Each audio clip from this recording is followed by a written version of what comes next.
இந்த சீசன்லயே சரியான fun task அப்படின்னு சொல்லலாம் இன்னைக்கு. வணக்கம், நான் உங்க ரவி. எல்லாம் நல்லா இருக்கீங்கன்னு நினைக்கிறேன். பிக் பாஸ் சீசன் 9 டே 64 இந்த வாரத்தோட தலையோட செலக்ட் பண்றதுக்காக சூப்பரான டாஸ்க்குங்க. சூப்பரா என்ஜாய்மெண்ட் பண்ண மறந்தது.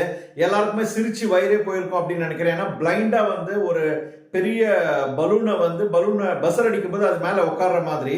ஸோ எல்லாருமே சூப்பரா பண்ணாங்க. விக்ரம் பண்ணும்போதெல்லாம் சரியான சிரிப்பா வந்தது. நிறைய பேர் வந்து கண்ணு தெரியாம விழுந்துறாங்க, அடிபட்டது. வைல்டு கார்டு என்ட்ரியில வந்த அமித் பார்கவ் தான் இந்த வாரத்தோட தலையா வின் பண்ணியிருந்தாரு. அவருக்கு நம்மளுடைய வாழ்த்துக்கள்.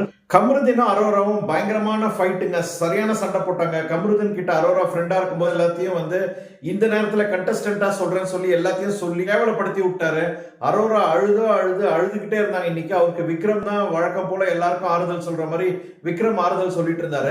நாமினேஷன்ஸ் தான் இன்னைக்கு நிறைய நாமினேட் ஆனது. பாத்தீங்கன்னா சபரி ஆயிருந்தாரு, ரம்யாக்கு நிறைய பேர் குத்தி இருந்தாங்க, வினோத். சரியான ஒரு ஷாக்கிங் என்னன்னு பாத்தீங்கன்னா விஜய் பார்வதி யாருமே வந்து நாமினேட் பண்ணலங்க. விக்ரம் யாருமே நாமினேட் பண்ணல. வியனா கூட நாமினேட் பண்ணிருந்தாங்க எல்லாருமே. விஜய் பார்வதியை வந்து யாருமே நாமினேட் பண்ணாதது வந்து அவங்களுக்கே ஷாக் ஆயிடுச்சு. பயங்கரமான சர்ப்ரைசிங் எனக்கு.